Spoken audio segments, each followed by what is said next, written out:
মধ্যে নেই ৭০ বাইরে গেছে গা লেবু ৪০ টাকা ৩০ টাকা হইলো না একটা মানুষের ২০ টাকা ৩০ টাকা হলে খাওয়ান যায় ১০০ টাকা আলু কেটে খাই লেবু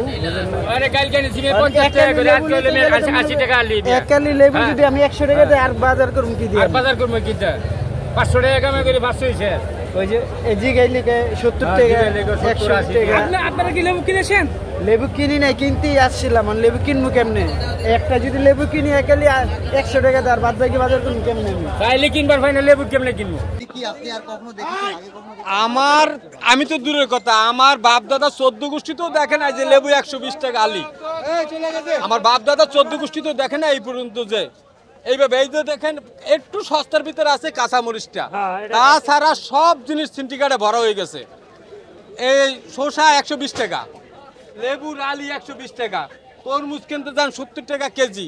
জীবনে যেটা না খাইছি ৭০ টাকা কেজি, এখন সেইগুলো সব কেজি মূল্য বিক্রি হইতেছে। দেশে হয় পিস মূল্যে, ঢাকা শহরে এই কেজি মূল্যে। দাম বাড়ার কারণ কি? দাম বাড়ার কারণে আপনার বলতেছে না, কিন্তু উনি যে আগামীতে লেবুর দাম কম ছিল দেখে তার নাকি অনেকে লেবুর বাগান কাটতে আর বলতেছে যে বলরা কলা বাগান করছে, লেবুর শর্ট দেখে কারণে আপনার দামটা বেশি পাইতেছে।